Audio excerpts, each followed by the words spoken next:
Come out to the coast. We'll get together, have a few laughs.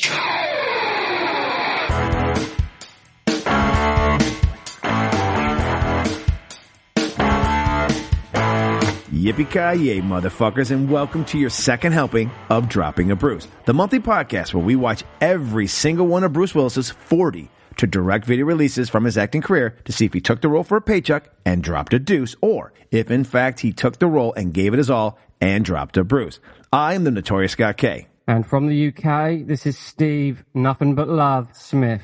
But you can call me Mr. Smith. And together, we will be your captains on this 40-month journey through the lesser-known movies of Mr. Bruce Willis's filmography. This month's stop is the 2011 action thriller heist film, Setup. But before we get together with some lifelong friends and pull a daring daylight robbery, Mr. Smith, I gotta know, we came into this cold without giving away too much. Was I right on our first episode where maybe the bar was set really, really high and we were going to have a bit of that pendulum swing back the other way where we'll probably enjoy this discussion we're about to have about this film, but not as enthusiastic as the last one. Right, okay. Now, in the grand scheme of things, you are right, but I have to be honest. As usual. Well, what the fuck? I didn't hate it. How's that? That's fair. That's perfectly fair. Perfectly fair. I didn't hate it. There are problems which we'll get to. Yep. I'm sure. I've got a lot of thoughts on this, and for anyone who thinks we can't do an hour show on a straight-to-DVD Bruce Willis movie... Come on, you don't know us. You don't know us. Where have you been? Lord. We're even going to have to edit this down, probably. I spent an hour and a half just talking about a scene from a Tarantino film. I do that in my sleep, motherfuckers. Anyway, come on, don't challenge me. Anywho, but yes, so... in the grand scheme of things, this isn't up to the standard of the last movie. But I've got words to say. I'm not going to be quite as brutal as you may think. But anyway, yes. Well, I would like to, thank those of you who are listening to us on a very brand new to us, but we have just recently been invited on to the Last of the Action Heroes podcast network, which is where some of you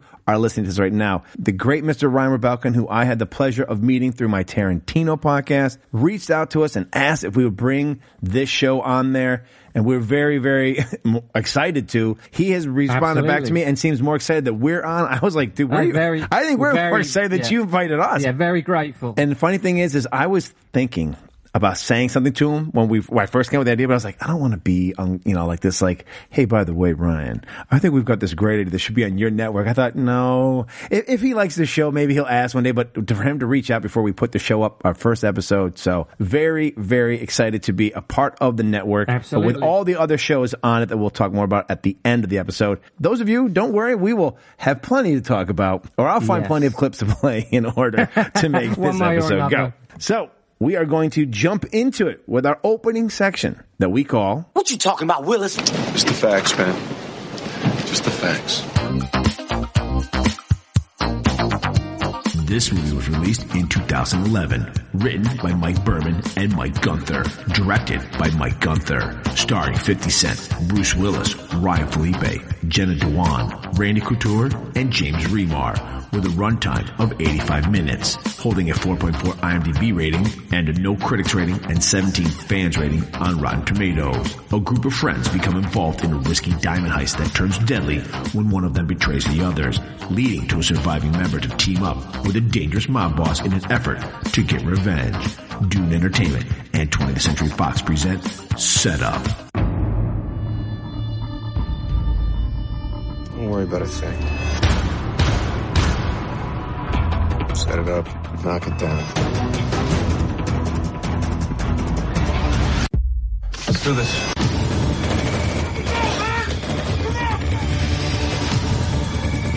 Check it out. $5 million. Woo!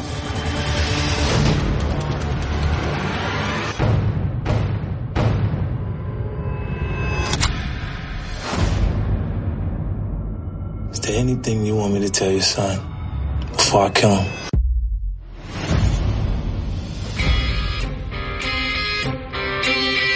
Oh, Ivan. Hey, how you doing in there? Sal. This defeats the whole fucking purpose of interrogating him. How you gonna get anything out of him if he's dead? You think you're gonna come into my town, shoot whoever you want without my permission? You managed to piss off a very important group of people that I make money with. That means you owe me now. Bring him up. Hey, Aquilon, let me tell you something. God ain't here, okay? God has left Detroit. I'm your only God today. So you better tell me what happened to my fucking money. Explain it to me again. Vincent has your money. The same guy that shot you, Whack Petey, took my money? I'm gonna find him. So you can shoot him? I have a different plan. Just let me do the talking when we get there, all right? What's the matter, Vince? Look like you've seen a fucking ghost. Where's my money? I don't know what you're talking about. Last chance. Everything you got in this world is because of me. Everything you fucking are is because of me.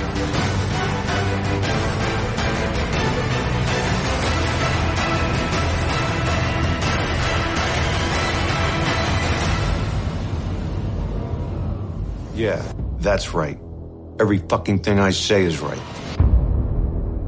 Mr. Willis is in this film in a supporting role.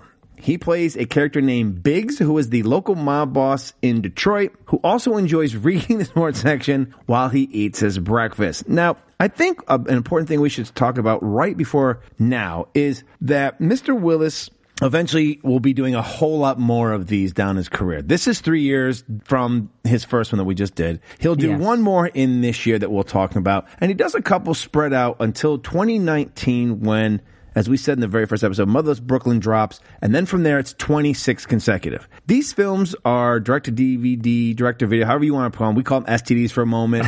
However, there's another term, and this actually is attributed to your neck of the woods, the term geezer. The term geezer, it's interesting. Like, I know that in your neck of the woods, the term geezer is more of a connotation towards tough guy, correct? Am I wrong in that? Is it more like I guess, like an older, seasoned, tough guy? Yeah, I mean, it's become something like, I guess, an American way would be. We use it like you use the word dude, I guess. Okay. Yeah, not necessarily, but yeah, geezer. Yeah. You know, geezer is it's a term of endearment to some extent, much like the word cunt in this country. But yeah, geezer, you know, he's a good geezer. It's not something you would use in a derogatory way, certainly. Do you know what I mean? Well, it is used a bit here in America as a derogatory way. Okay. So I actually believe this new term is called geezer teasers, which is basically older, one-time, A-list, I would want to say almost action stars, or at least guys who are considered, I would say, who play tough guy roles. Right. De Niro's done a few. Liam Neeson seems to be doing them all the time now. Nick Cage did them, but those are a little different reason. As I said in the first episode, he had a really big high tax bill he had to do for a while. But Pacino's done them. Like, there's a bunch of guys doing these, and they're called geezer teasers. And I believe that they're leaning into the double meaning of the word. The first being geezer, from where you're calling them, where tough guys, good dudes, but also using the term we use, which is geezer for an old man. Like this, look at this fucking old, look at this geezer over here. So more of an old guy. So it kind of is pulling both. So yes, Mr. Willis has been doing the geezer roles. Now, there's a couple of reasons for that. One of the main reasons that I read was that he decided to start doing this, whether he knew or not that he had this, I guess, this new diagnosis, or maybe he felt it, but that he has young children. So him and Demi Moore had kids. They've since moved on, obviously, but he has a younger wife and they have younger kids. So he did this as a way to kind of boost up the money that they would have later on in life, because he gets paid $1 million a picture. So those 26 in a row, he made $26 million in the matter of 2-3 years. Well, did he? But he probably didn't see all 26 And a lot of them, he's only, obviously, like a lot of them, as we'll go through, and as more information I find out, he's only on set sometimes 1 to 2 days for some of these films. Yeah. And I think this film we're about to talk about is one of those type of films. As we get into the more crux and meat of them, I'll get more further into the people that he comes across and starts doing them with, and there's a certain gentleman. I don't want to do it right now, because this is one of those films. No, we'll get there. This is definitely a geezer teaser. I think even before it was geezer teaser. This is, because it's 2011. We're 12 years ahead of this, but this is definitely one of those. And he plays a geezer, an old mob boss from Detroit named Biggs. Now, as we're about to jump into this, I will say this. as I have said when I was doing my now 3 years, crazy, it's been 3 exact years almost to the date, that I started the Nicolas Cage podcast with my old friend. He is maybe the best part of this film. When he is on screen, he definitely brings quite a bit to it. We'll get into it when we get to his parts. But he definitely is probably the best part of this film. At least in our early goings, I have watched a few of them. And so far, I'm going to come to the conclusion early on that at least early, he is still putting in effort and really trying to make the most of even how many small days he's on set. Yeah, absolutely. Absolutely. He's fun in this movie. And he actually looks like he's having a good time himself. He actually is, he's present. He's still very swinging. Present. Yeah, he's taking the role, he's getting the money, but he's not mailing it in. And I don't know, haven't asked you yet if you've watched the movie that we'll be doing next month, but I'm still up in the first 3. And in the first 3, I have found that he has really put some joy into these films. He still looks like he's enjoying making movies, which is good at the point. I mean, this is 12 years ago. Yeah. No, you're ahead of me. I'm tending to watch each movie a few days before we record, just so I'm an old man, you know. You're a geezer. I'm an old geezer over here. I'm an old geezer. I need my memory to be fresh on these. If I watch it 2 weeks in advance, I'll forget everything. I can't even remember what I had for breakfast this morning. But he's having fun in this movie. Well, let's jump right into this. So this movie, let's go. All right, so. As you've heard in the What You Talking About, Willis, you know that the other 2 major stars in this film are the great 50 Cent and Ryan Phillippe. And the film opens with Ryan Phillippe leaving a prison. We don't know right off the bat if he's leaving prison because he's being released from prison or for what reason. But it feels like he's being released from prison. But we realize that he's been visiting his father, who we'll come to find out is played by really another good actor actually in this film, James Remar. There are 2 people in this film who are really putting in the work, who probably only spent like 2 days on set, and there's the rest who've been there for whatever 28-day, 30-day shoot this is, and boy, they look like the geezers. They look like they are flat out of gas as they go through this film. Well, obviously, so 50 Cent was one of the producers on the movie. He is. And I did find it very funny at the very beginning. The production team are called Hedge Fund Partners. So I thought, I can see where this is going. So it's what should give you a clue is I don't know who is in charge or what local band they found for the soundtrack to throw on some songs. Wow. We're not in Tarantino territory here. We're not getting good needle drops. We're getting somebody's uncle who gave some money, who gave money just so they could get their sons or cousins band in, and they fucking suck. I didn't even look who they were because I don't want to offend somebody. Fucking blow. Do you know what? It's funny you mentioned Tarantino because I thought, yes, this is what happens when you think you can make a Tarantino-esque movie. At least, this is at least told straightforward. I guess that's the positive. Yes. I'm not going to be too negative. I'm trying not to be. There's definitely like, Well, to all the Tarantino naysayers who think it's that easy. Yeah. Go ahead and watch Setup. Well, there you go. Yeah. Look, I'm not going to be too mean on this movie, but so 50 Cent was one of the producers. And whoever else helped get money and got their nephews, uncles, son, daughter maybe is banging this band. It's awful. Whenever their music plays, it's awful. Yeah, it's a very considerate 85 minutes long as well, which very grateful for that. But it feels longer. It does. Wow. So the setup is 3 good friends, apparently. 3 really good friends for reasons that really aren't apparent to us at the beginning of the film. They stop by to pick up a guy who's a friend of theirs who just moved in to a new place. And he his girlfriend's there and he dips on her. He's like, and look, I don't know many women who are that cool, who are just like, oh, hey, yeah, we just moved in and you want to go have beers with these 2 fucking schmucks while I'm trying to move into our new place? Go right ahead. They pick him up. You know right away he's not going to make it to the movie. Because he's picked up by 2 of the leads, and you have no idea who this fucking guy is. He's not even a character you've ever seen before, an actor before, and you're like, it's like Star Trek. He's wearing the red fucking shirt. You're like, this motherfucker is going to die. I knew immediately. I was like, he's dead. Yeah. Like, one was showing him with a loved one. So right off the bat, we're like, okay, we know he's dead. I was going to say, he's like the guy in the War movie who starts talking about his family back home. He's the one who just gets the loving letter from a wife that he's pregnant or something like that. Yeah, he's dead. Shit. Hey, will you read this letter from my wife to me? Oh, you're fucking dead. You're dead. Oh, but he goes up. So, I mean, they get together and they go up on this roof and they just start drinking, and like Ryan Felipe's in a pissy mood. Like, I don't know what the beginning of the movie, I'm just like, this is what we're doing. Like he leaves in the afternoon, maybe late afternoon. He gets in the car and they go to the rooftop to drink there's just no reason. Just that maybe they were able to it's easier, it's cheaper. Location money. They were able to get a roof. To set them. They got a roof. These are street guys. How do we tell everybody in the city, hey, let's go on the roof and drink like everybody does who's a tough guy? Well, they didn't do the cliche standing on the street corner thing, did they? They're up on the roof. That happens, and then we're supposed to assume that the very next day they're going to do a daylight robbery out of fucking blue. Out of the blue. Not only out of the blue, out in the open, out in the middle of the street. There's no subtlety with this crime. So the writer, which you've already heard, Mr. Mike Berman, and also the director, Mr. Mike Gunther, they're also really big fans of the movie Heat and The Town, because they combine two elements of this film, but don't do it well at all. Their daylight robbery, if you can call it a robbery, is a courier who has a case on his arm, is driving, and they happen to know the car because eventually we find out we've got an inside man or woman.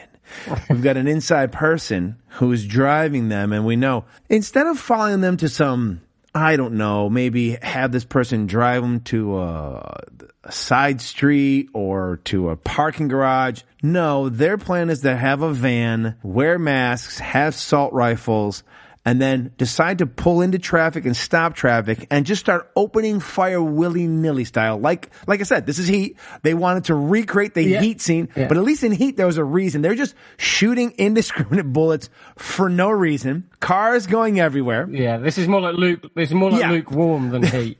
Yeah. This is piss warm. Piss warm. The guy pulls over, they pull him out, they take the thing, and instead of, letting him live, of course, just like in Heat, but except in the beginning of Heat, where we know why this guy Wayne Grove does what he does, he just shoots the guy dead because that's what's got to happen in this movie. And they get these diamonds, and away we go for no reason. They drive off, and it's for $5 million. There's $5 million worth of diamonds that they've now stolen. And we don't really know how they're going to fence him, but it doesn't matter. For no reason, also, suddenly, there's a double cross. There is a double cross that makes no fucking sense whatsoever. James Remar is a convict in prison. Now, he's excellent as a convict. Like, he's really good. However, well, he's as hot-headed as he was in the Warriors. He is, but I wrote this down. Every shit-ass gangster film has to use the N-word in it, okay? So, coming from the Tarantino world, the N-word is used, but it's never felt out of place except for maybe Pulp Fiction when you look back on Jimmy saying the N-word about the storage. That doesn't hold its weight anymore. However, the rest of the stuff, you never feel. Well, I disagree with that, obviously. That's for other reasons. But I know it. Yeah. No, I mean...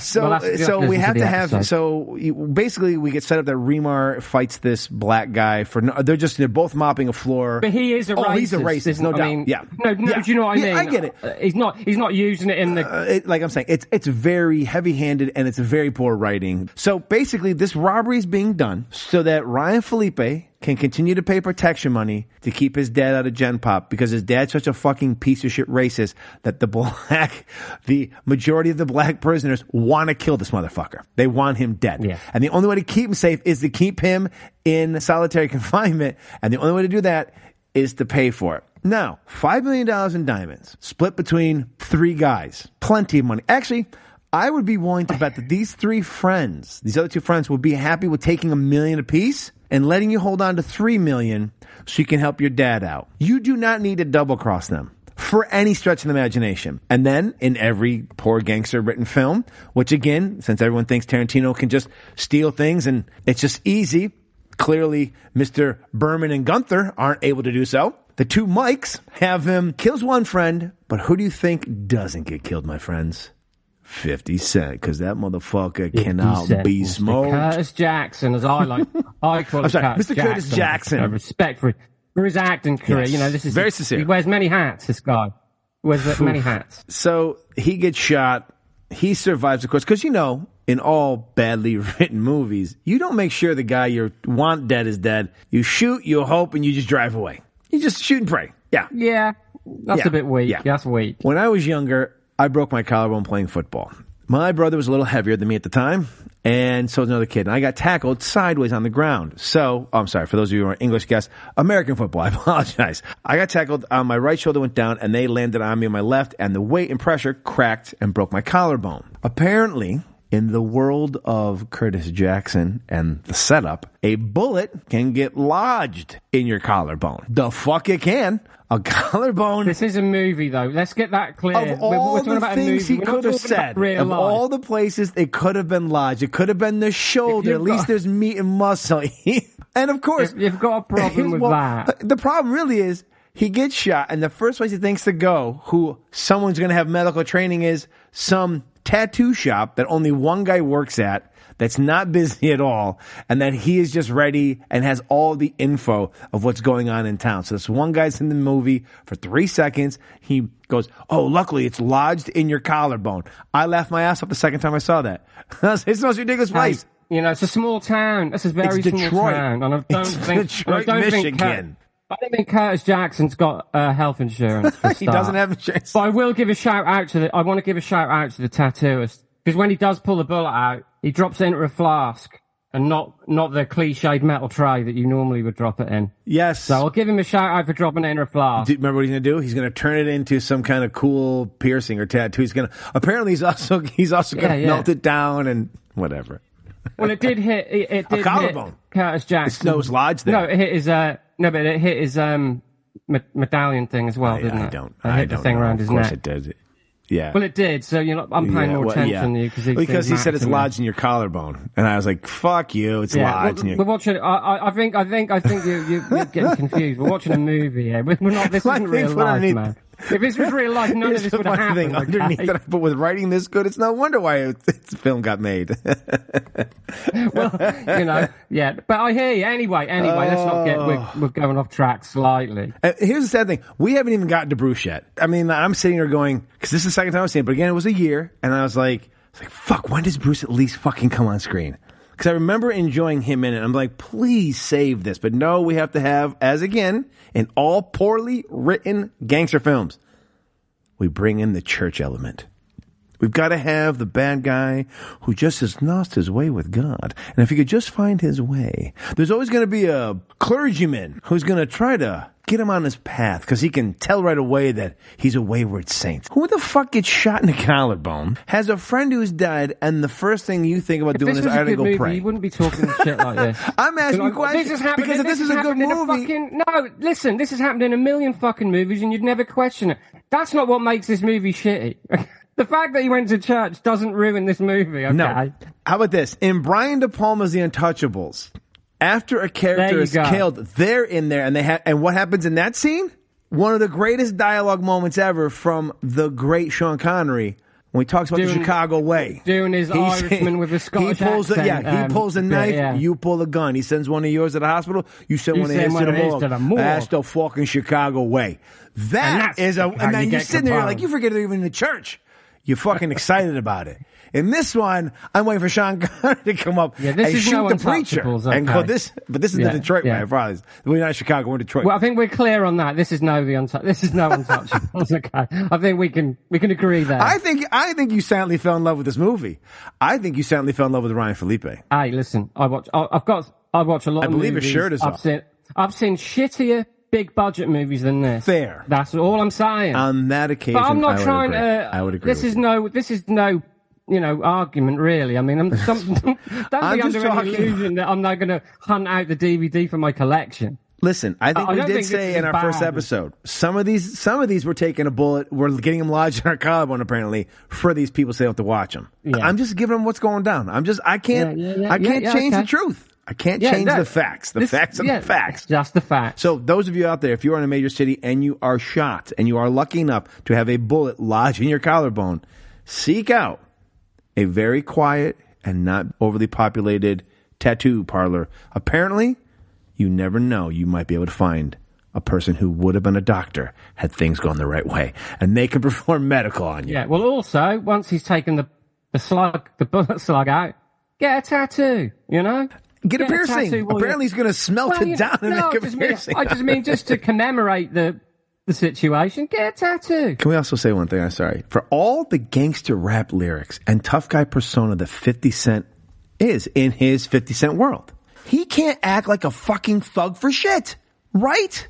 Yeah, Am I wrong? Is he? He's the thug with a heart of gold. I get it, but plus he's one of the worst fucking rappers in history, this guy. Listen, we're talking about his movie career right now, not his rapping career. But in his rap persona... Yeah, but he's not doing his rap persona. This is him as an actor. No, you're right. But what I'm saying is, in his rap persona, he can act at least like he's a tough guy from the streets of New York. That's debatable. He can't even pull it off.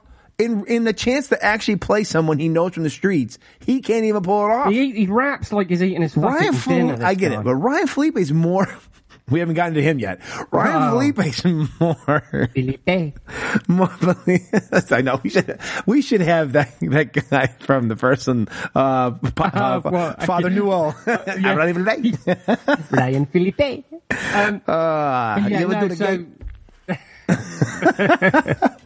But Ryan Felipe is a little more believable as a tough guy than 50 Cent is at all in this film. At all. I'm sorry. It was just like trope after trope, and I was like, well, in the grand scheme of things, 50. I mean, I don't think we're giving any revelations here that 50 Cent can't act. You know. Well, no. Here's where I wrote it and why I wrote it down. All right. Forget the whole craziness of why any of this is even happening. Why the ball is even in play at this moment. He goes to the poker game. And this is where we find, I mean, the only reason he goes to the poker game is so we can bring Bruce Willis's character into this. Yes. The only reason he shows up at this poker game for no fucking reason. Thank God. I mean, I guess I should at least take a nod that thank you for having this, because then we get Bruce in the show. But he goes to this poker game, this one-note gangster poker game, where everyone watched one gangster film, and of course, like every gangster film that's done badly, he's gonna rob a poker game just so he can get some information. That's what I would have done. I mean, even the guys in it are the worst. Like, they look like they could be gangsters, and they can't act like gangsters. Like, if your one thing you do to get a role is you look like a gangster, an Italian mobster, the one thing you should be able to at least do is act like a fucking Italian mobster. Hey, you fucking... None of that. You fucking crazy. You fucking none of that. It's just like a bunch of guys who can barely talk, and there's always one guy who miles off, and he gets hit with a gun, and then everyone realizes, oh, he's serious. It's the same old trope. One guy mouths off, he gets hit with a gun. 85 minutes long. It's economic filmmaking. It's just we need to get this fucking movie moving. We need to get moving here. Come on. It's shit up to this point. And then we get fucking Bruce Willis finally. Hey, there he is. Finally, he shows up. The man. Finally. Now, here's another question. Now, there's another guy who shows up, and I've seen him in other films. I can't think of his name right now. But he comes and threatens them. Threatens 50. For some reason, they know that he stole the diamonds. No fucking clue. I mean, they were so discreet about this whole caper anyways. I'm surprised they knew he did it. But he knows he did it, and he's given him like a week to... Was he sent? Did we ever find out, was he sent by Bruce Willis's character or by... We haven't got time for that, man. We've got, we've only got 85 minutes. I was thinking about that today before I recorded with you. I was like, wait, do we even know who he worked for? Like, he shows up. That's not important, he's there to collect, but we don't know who he's working for. Like, I guess there's another party out there that we don't even know. This kind of thing happens all the time. They know... they're always in and out of trouble. Yeah. They're always you're in right. and out of trouble. They know who these guys are. You know what? There's only 3 criminals in that part of town. It's easy. They know who it's going to be. It's easy. I mean, you just borrow from other movies. It's easy. It was easy. Yeah. It's easy. Yeah. Cake. Like Tarantino does. Easy. Like Tarantino does. Just take it from something else. It's that simple. Yeah. Yeah, just have a guy show up. Oh, I'm going to threaten you. You better give me the diamonds. You don't have them with you now. You know what? I'm going to give you, how about a week? Is a week good for you? Get the fuck out of here.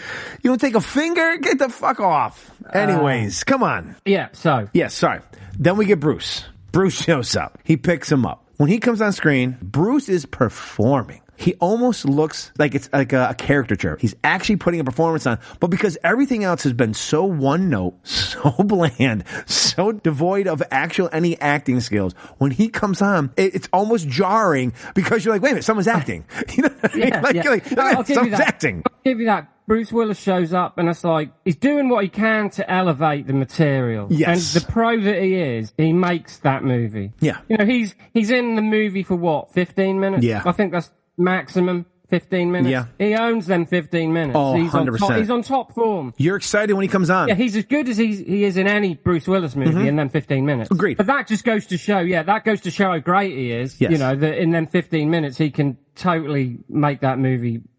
He could have completely mailed this in. Everyone else, I mean, I know everyone else probably isn't trying to mail it in, but besides him and James Remar, who are the only two guys who are acting, and each time they act, and this is what might, if people see this, is jarring, it's because there's so little real acting going on. Well, when they actually come on screen, it almost feels farcical because you've been lulled to sleep by the inability of everyone else in the fucking film to act, and you're falling asleep, and these two guys actually, when they come on screen, you're like, oh, this is fantastic. You know, like Remar is giving a performance. Willis is giving a performance. Everyone else is just shitting in their hand and wiping in their hair. It's that fucking bad. Well, so far, anyway, Ryan Felipe, we haven't gotten to his Oscar performance yet, but we're getting there. Well, you know, no, we'll get there. No, there's someone else that I think delivers the goods, but we haven't reached that point yet. Yeah, there is someone who's pretty good.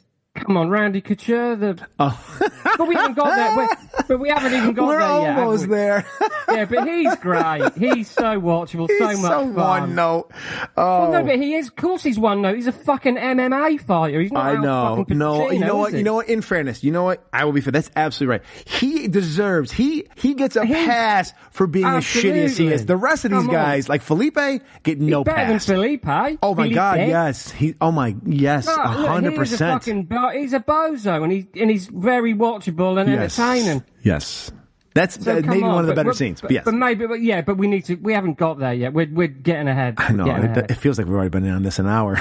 Yeah. Well, you might be maybe you can cut. You're going to have to do some fucking Thelma Schoonmaker type editing. Oh, no. It's just, oh, God. So, but Bruce, when he does show up, it is refreshing. He is great. He's, like I said, he's trying everything. I actually feel like the writers actually, whether it was in the writing process or once they got on set, I feel like they actually tried to give both Remar and Willis something. Agreed. Right? Felipe gives nothing. Felipe is, one of my notes is, how the fuck does Felipe keep getting work? And then I said, why does anyone let 50 Cent into their film? Because I forgot to produce that.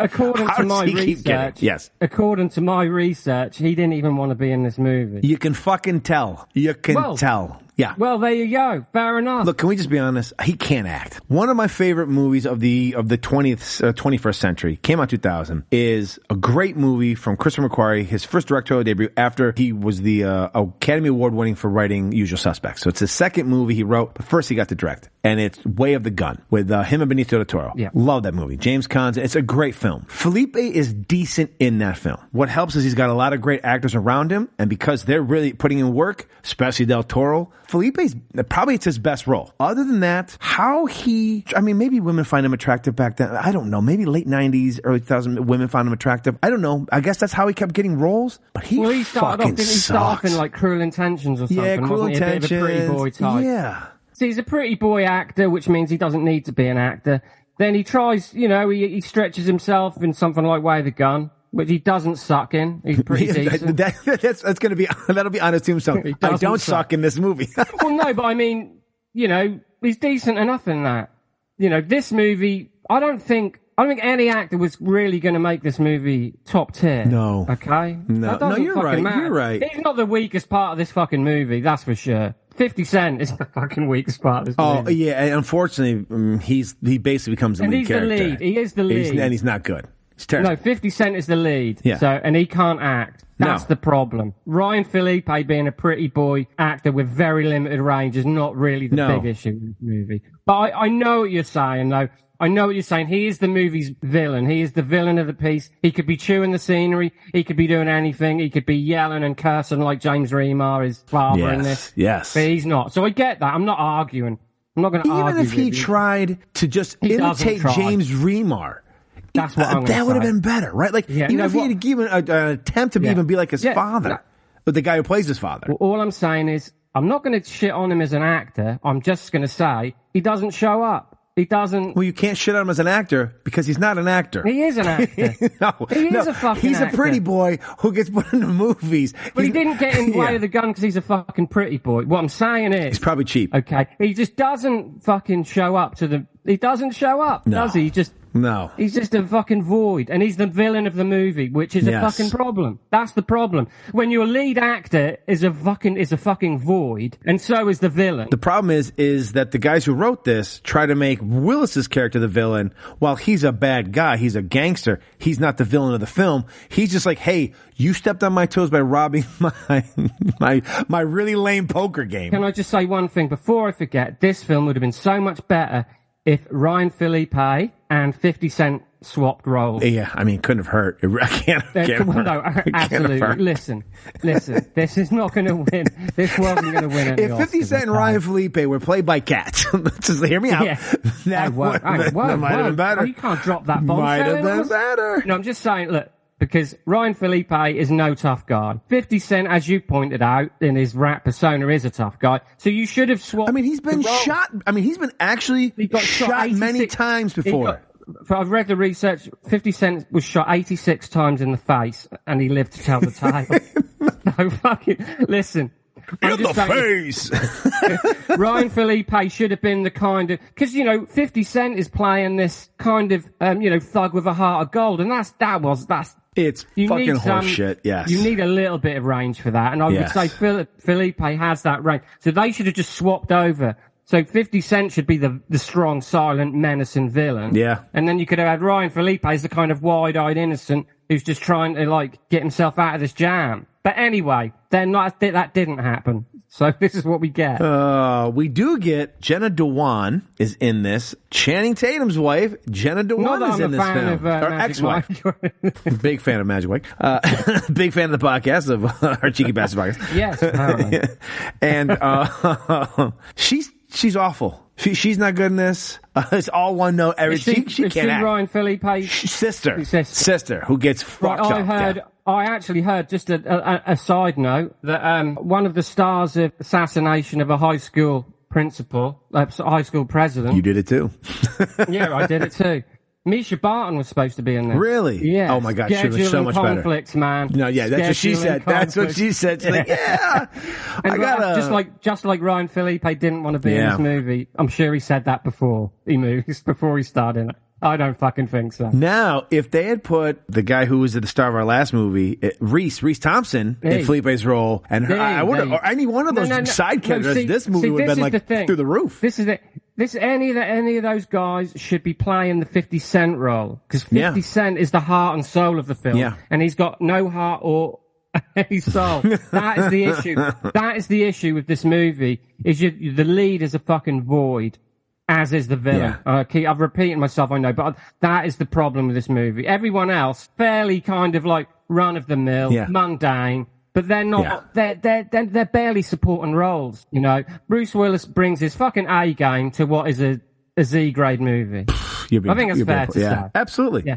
But I've seen a lot worse big budget movies than this. The black gentleman who after the ridiculous thing where Bruce Willis forces 50 Cent to now have to go rob some Russians who buried money, as you do. And he's supposed to kill them, but he doesn't. $2 million. And then they steal another $2 million. Yeah. And Randy Couture's with them. And instead of returning with the money, they decide they got to go get weed or something. And then Randy Couture, the black guy who plays the guy who's selling the guns, he's funny. He would have been better as 50 Cent. Exactly. 50 Cent should have been the gun guy. But come on, a special shout out to Randy Couture. He is fun in this. He's funny when he gets into the house. No, everything else, when I know, but when he's trying to play the tough guy and he's trying to really sell the tough guy role, but that's what makes it funny. Is at first he's this tough guy, and then he turns into a kind of like he's goofing off with the guns a little bit too much as he finds out. Hilarious. But I think he does an admirable job considering what material he's given. Considering that he's a UFC fighter. I mean, he's not going to be a Dave Bautista, but no, and considering the kind of person who usually plays that role. He brings something to it. He's limited, of course, very, but he's got just enough to give you a little bit of a smirk because even he starts throwing the N-word around. I mean, that's just how you know it's poorly written. Like, every gangster movie... Because they use the N-word? No. Because criminals are using the N-word? No. Shock horror? No, but because it feels forced. It's just out of the blue. It's always used. It's not used in like your vernacular, right? Yeah, racists tend to use that word, man. But it's always used just to throw it in. Yeah, but you know what I mean? Like every criminal is like it's always thrown in. All bad crime movies have that because they try to steal from you know who. We won't get into that. That's not every crime. I would say every crime film uses that, whether good or bad. There's plenty of good crime films that use the M-word. But when the good ones use it, you learn about the characters and you feel that that's their character. This is just like out of the blue. It's like, oh, Randy Couture said nothing. Oh, wait a minute. There's a black guy. Boom. That is really the least of this film's problems. No, you're absolutely right. But I'm just pointing out. I'm pointing out how you can find... James Remar plays a racist. He uses the N-word. When Remar does it, it feels more authentic. But again, it's like, oh... But he is a racist. Yes, in the movie. He's going to use it. Yeah, no, James Remar, sir. My point is that it's such a poorly half-assed written movie that these people have taken so much from other things and don't know how to properly... There's worse writing in this movie than thugs using the N-word. That's all I'm saying. If you really want to get down to it. Everything about this movie is the opening credits is where it ends. They shouldn't even go past the credits. But when at the beginning, my heart sunk right at the beginning when 50 Cent starts narrating the film. I thought, oh, fuck. He was like, you know what? I think I should narrate this just like the great Morgan Freeman. I feel like this is my Morgan Freeman role. It's my breakout. It's going to happen. Oh. He may have peaked with this movie. But anyway, when Randy Couture and 50 Cent show up to 50 Cent's friend's house and they want to get some weed, and his friend is probably the best. He's the best side character. He's like one of the best guys on it. He's gearing up for the apocalypse. He's got he's got everything. He's got firearms for dads. But in fair, he lives in Detroit. He does live in Detroit. Randy Couture does the shoot oh god, oh fuck, I've shot Marvin in the face. Yes. Situation, but he does it to himself. He does. And then it leads us to him dropping off to some guy who works at a food processing plant and he's chopping guy up into burger. Which I like that part. That was a good part. But it was just, you're going like, you're right. If you want to talk to somebody who gives you shit about Tarantino and he scrapbooks things and he's a hack at it, show them this film and say, you want to see what hack looks like? This is hack. This is taking everything you've ever seen from a movie and you just put it all together with no through line, makes no sense. Every character comes in once and they disappear. Like they just come in and they're gone. Though. When he minces the guy up chops the guy up, that was a great scene. But eventually, once they've robbed the Russians and they don't return it with the money, they grab some of the Russians and they start torturing them. Which is great. Torture is always fun. When you have a guy who's acting, like Bruce Willis is having fun doing in that scene, the guy who's playing with him actually has to give a performance. And he's actually pretty decent. Playing his little side henchman. Agreed. And Bruce is like, what's he doing? He goes, boss, I think he's drowning. I love it that they play this, they drown the one Russian because he won't give them information. But eventually they make this weird trade with another group. There's a shootout. Willis gets shot. Does he die? Is he dead? Is his character dead? We never see him again because then we get this horrible chase through the city of Detroit. That was bad. Awful. Yeah, that was a bad chase. Awful. Do we know, did Bruce make it through? Did he die? Does his character die? Well, I think the idea is, I personally don't know. Because it's such a badly edited scene, and it looks a little bit thrown together like they didn't. The continuity is so bad in that end shootout. What they had in that shootout is they had one chance with a certain amount of blanks they could fire, and that's all they got. So we're going to film this shootout, and then when we run out of blanks to fire, these two fuckwads are going to chase each other in one of the worst chase sequences on foot ever filmed. But they're just like, fuck it. We don't need to worry about what happens at the end. Like at this point, they were like, is anyone even watching at this point? Has anyone stayed to see this film? But I think, I did notice the shootout scene. There's some really bad continuity, and I think a lot of it is they figured, well, we'll just have this massive shootout. When we edit it together, it'll all make sense, and it doesn't. So they kind of like push it to the side rather quickly. I think the idea was, of course, that it was kind of like, for want of a better term, it was kind of a Mexican standoff situation where they're all going to kill each other. But they just forgot the part where they kill each other. Yeah. So they're all shooting at each other, there's bodies flying around, and then it just cuts to fucking 50 Cent chasing Ryan Philippe down the street. But what's felt like 20 minutes. Yes. And neither one of them seem to be running fast. You know, neither of them. Like, you know what it is? I think I've been spoiled by Tom Cruise. When Tom Cruise runs in a film, Tom Cruise runs like he's being chased by Usain Bolt. When Ryan Felipe and 50 Cent are running, Tom Cruise has walked faster than this.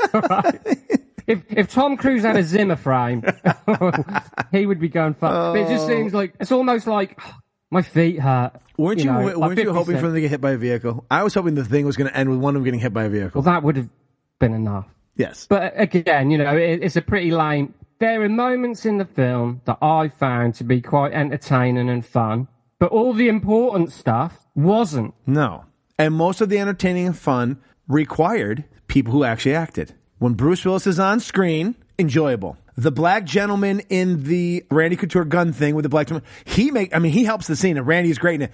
Enjoyable. He's perfect. James Remar, when he's on, they're not fun scenes, but he's good. He's good in them. But whenever it's 50 Cent or Ryan Felipe by themselves or together, punch yourself in the dick. It's actually going to be a much better time. That's where the problems start. Yeah, like I say, they're voids. They're complete voids. Ryan Felipe doesn't want to be there. 50 Cent can't act. And that's what the whole film hangs on their relationship. We don't want Ryan Felipe to be there either. No, but I mean the whole film rests on them, and they're not capable, or one's not capable, one wants to be at home jacking off or whatever. But I will say this: I don't think there's any bad acting in the film, right? I think the two people, the culprits, 50 Cent and Ryan Felipe, as we've addressed, they are the problem with the film. Everyone else is thinking, I'm in a movie with Bruce Willis. True, but they're not. But only a few of them are actually in the movie with Bruce Willis. That's the thing. I think they're all pretty good. All the henchmen and the heavies and everyone, they're all pretty good for the kind of movie they're in. I think the best way to explain it, I think you might be right. I think this is poorly written and poorly directed. Oh, that's without question. Without question. The one guy who plays the guy who's supposed to be the fence, but also the boyfriend of his sister. Well, he's from the show The Shield, and he's amazing in The Shield. And he's actually pretty decent in this. Yeah, he's Jay Carnes, his name is. He plays Russell. Yeah, he played Dutch in The Shield. He's great in The Shield. The cop who thought he was like the psychologist type. He wants to be in fucking Silence of the Lambs, doesn't he? But he's great in The Shield. How the mighty have fallen, though, yes. Well, yeah. You're just literally playing someone who's to get killed on screen to show what a badass Ryan Felipe is. Well, look, I'm going to be honest with you. He's not the only person in The Shield who's going to be in a couple of these movies, because I do believe Michael Chiklis makes a few appearances coming down the road. I'm sold on those already. He's like a squashed down Bruce Willis, isn't he? Like a little. he's Bruce Willis's mini-me. Oh, good Lord. Well, I was trying to find the budget for this movie, and I don't really want to say this, because the rumour is it's like nearly 20 million. Well, Bruce took a big chunk. That can't be right. I bet, because Felipe probably didn't want to be in it, they probably had to pay him more than he's probably worth. You know what? Apparently it made 2 million. You know where a lot of this money went to? You're going to laugh at it, but there's probably some truth. The fucking soundtrack. Oh, somebody got paid for their shitty fucking music to be in this soundtrack. But apparently this movie made about $2 million globally. You know what? It made money off of Willis, and it made it overseas. Of course. That's it. Oh, of course. And 50 Cent. Definitely 50 Cent. Maybe at the start. But then people were like, well, maybe Bruce is decent. No, but I can't believe that. I looked, I was trying to find the budget for this, and there was a rumor to be 20 million. I can't fucking believe that. No way. Maybe, I think maybe 2 million. Well, if you did buy a ticket to go see this overseas, because this went straight to video here, and you went to see Willis, you weren't disappointed. If your whole reason was to see Bruce Willis act in a film, Bruce Willis delivered. Absolutely. But like you say, I think we've covered the important areas of this film. The best part is the credits. No, I was kidding. I think they probably have shitty music in that too. I think that fucking band, I'm not even going to look them up, because I'm not even going to give them airtime. Yeah. And not even a 50 Cent song makes it. How about that? 50 himself wouldn't put music into this. I would have put money on that though, wouldn't you? 100%. I'd put 50 Cent on it. I bet he got a theme, like the end credits or something in them. No, nothing. Mm-mm. So, there you go. I'm looking for my so-called friend, man. He shot me. I'm gonna find him. So you can shoot him? Are you retarded? Are you handicapped? You think you're gonna come into my town and take down poker games, shoot whoever you want without my permission? Are you done with your speech? Take it easy, Pete.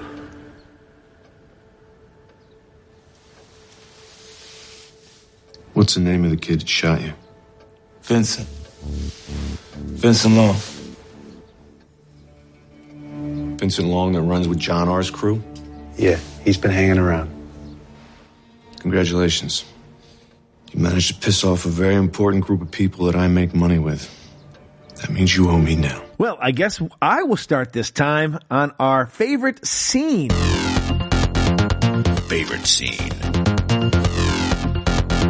My favorite scene from this film, we kind of talked about it. It is when Randy Couture accidentally blows his fucking brains out fucking around with the gun. I think it's a combination of, like you said, when Randy's fucking around, he is good in that moment being the dumbass, just being the tough guy spinning the gun, fucking around. Yeah. And I apologize. I don't know the gentleman's name off the top of my head right now, but the black gentleman who plays 50 Cent's hookup guy, his main guy there, he is spectacular. He is funny. He's been in other things before. He's a funny dude. Like I said, I would have preferred to see him in the 50 Cent role. He would have been a lot more believable and would have delivered a hell of a lot better performance than fucking 50 Cent does. But he made that whole thing fucking enjoyable. And actually, if you look back at it, I think it may have been 50 Cent's best scene himself acting it. Because the other guy was kind of leading the way. I agree. You know what I mean? Yeah, I agree. In that moment, 50 was really more of the supporting actor to this gentleman because he has most of the lines. So that is my favorite scene from this top-notch thriller. Yours, sir. From what I can figure out, isn't the guy with the guns and the weed is, I think his name is Omar J. Dorsey. That's the name of the actor, I believe. Okay, well, he was spectacular. From my very quick, terrible research, which, just never listen to me. But that's from what I can find out. My favourite scene, are we talking favourite scenes here? We are. Welcome back.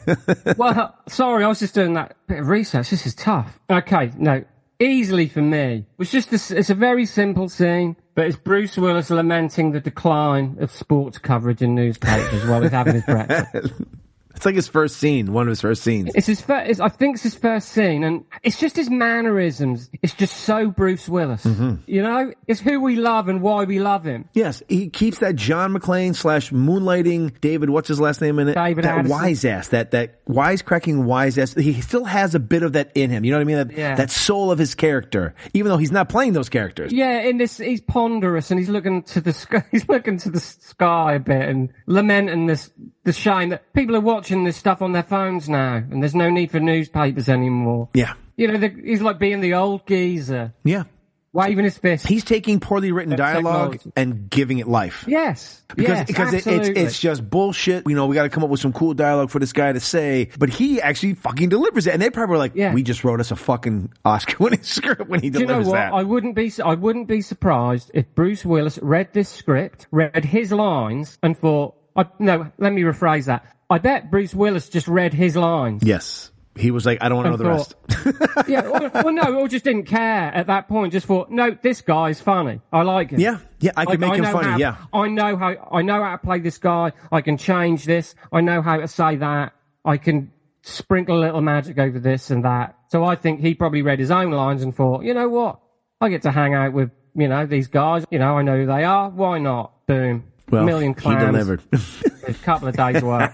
I think he got probably paid a little bit more. If it's $20 million budget, he probably saw 5 to 10. That can't be right. But that's all I could find out. But anyway, so yeah, definitely when he's, talking about like people finding out all this information now on their mobile phones and he's going to miss newspapers. I just thought that was just a great little moment, and he really sells it. You'll start us off with your favorite line of dialogue from this.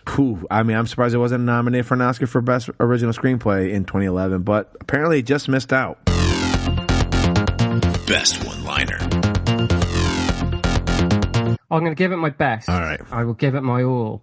It is in the scene where they're drowning the Russian. Because as you pointed out, they need some information and they'll kill any Russian to get that information. Well, accidentally thinking that scene. But Bruce Willis is heavy. They've got a guy dunked up and he's dunked upside down in a fucking fish tank. Not a fish, like a fish tank type thing. And he says, "Listen, you stupid fucking Russian son of a bitch. You're not going to grow gills anytime soon, so I suggest you tell the man what he wants to know." And then the guy then he just drowns. They leave him in there too long. And I think Bruce Willis and his henchmen just look at each other and they're like, I think we left him in there too long. Yep. Well, they put him out and he fucking drowned. Yeah, so it is literally the heavy fucking doing one of the typical threats that you hear in a crime movie. You fucking dumb Russian son of a bitch. Mine is the same guy. Yeah. I think it's the same guy. And it's when Bruce like, what's he doing? He goes, I think he's drowning, boss. That's it. That's literally the only good scene. Yeah. That's literally the only good scene in the movie. Yeah, really. Yeah. He goes, I think he's drowning, boss. That's just it. It was just so matter of fact. He delivered it so perfectly. Like, you know, the guy who was playing with him, they really leaned into the whole Goomba fucking, you know, funny, you know, making fun of kind of that whole mentality. And I really appreciate it. It was one of the few things that made me laugh. Because Bruce is like, what the fuck's he doing? He goes, I think he's drowning, boss. Like, I just left away. You stupid fucking Russian son of a bitch. All right. So that leads us to the best performance. Best performance.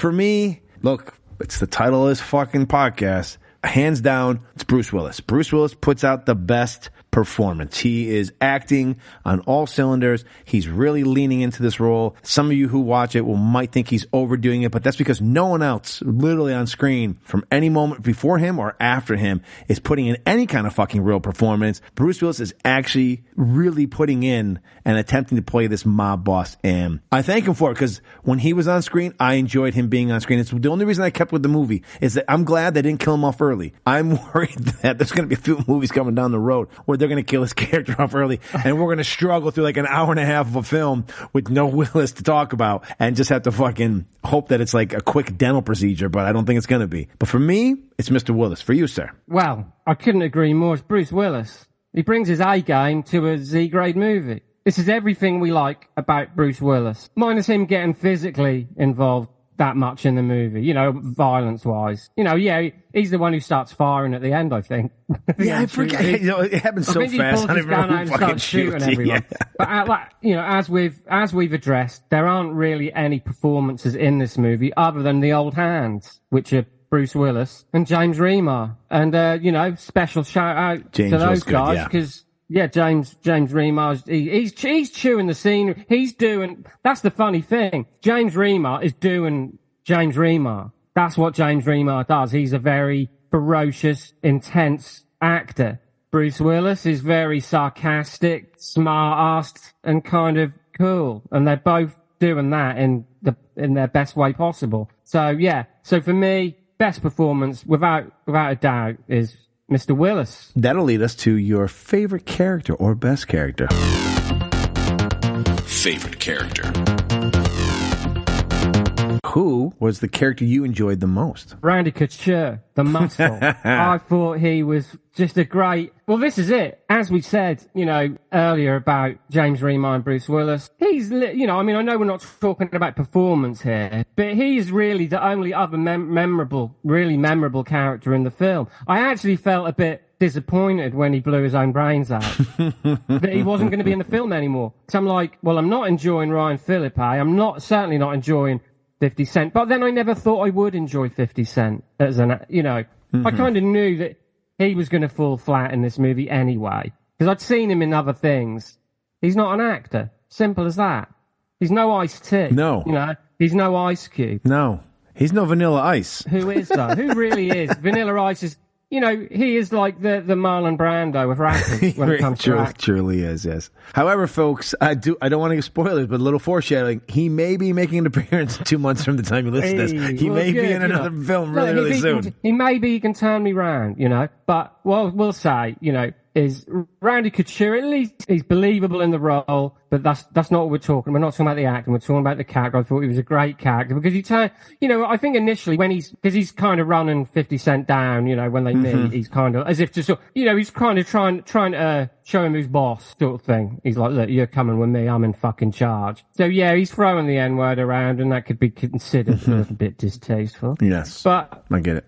But ultimately, they kind of become a bit pally later on. And then he blows his own brains out.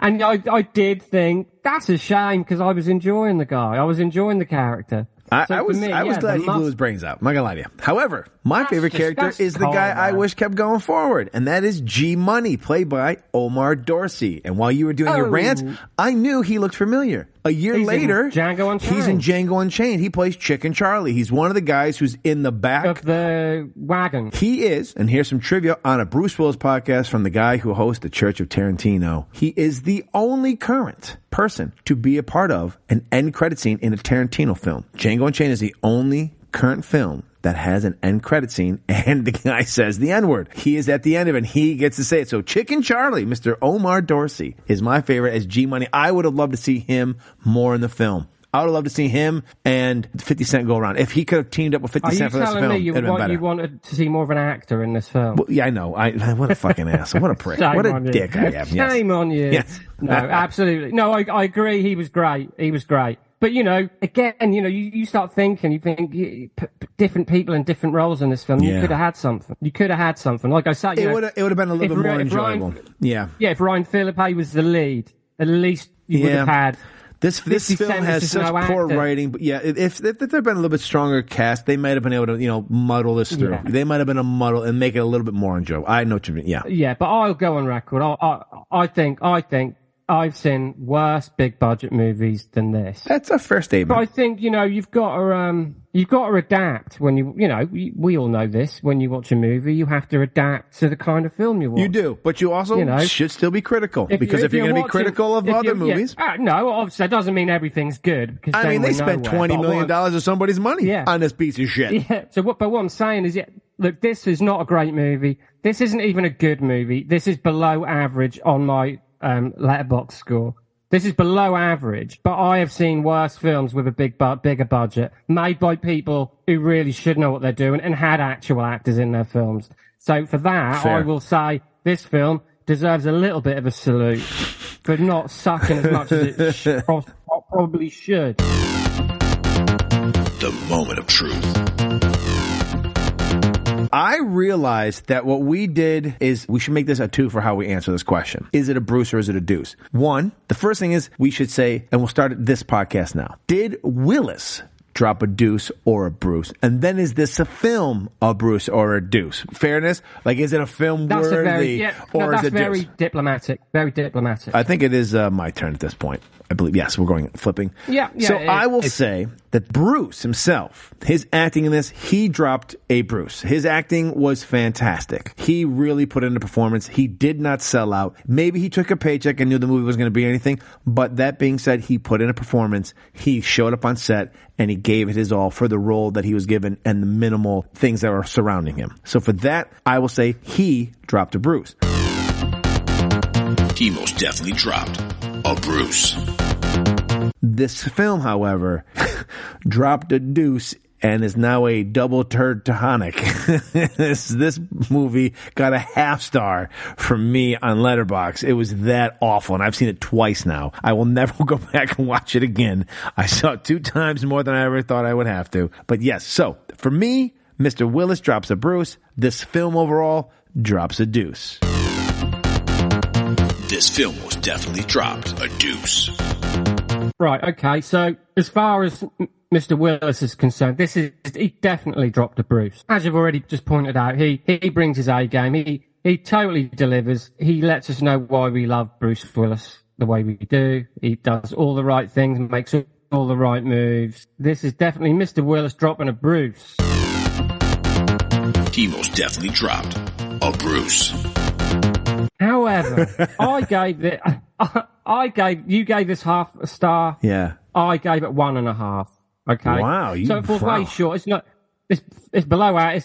It's, for the type of movie it is, it's below average. I won't watch this movie. I won't be watching this movie again. But under the right circumstances, it was 85 minutes. It crammed. I feel like it did cram quite a lot in there in them 85 minutes. So it wasn't boring. And, James Remar, Bruce Willis, Randy Couture, the man Omar, they all made the film worthwhile. It just wasn't made worthwhile by the leads. And that is the fucking problem with this movie. So I didn't hate the movie, but I won't be watching it again. So I would have to concede and say the movie drops a Deuce. But it's not a big Deuce. It nips one off. this film most definitely dropped a deuce.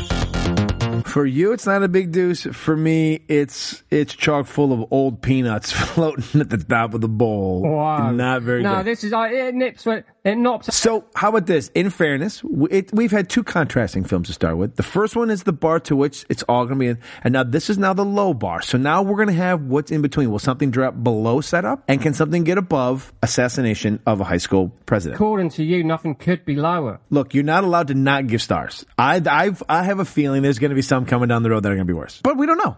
But see, obviously where I'm coming from, absolutely something could be worse. Because 1.5, there's worse places to be than 1.5. This is true. So, but ultimately, yes, I won't be watching this film again.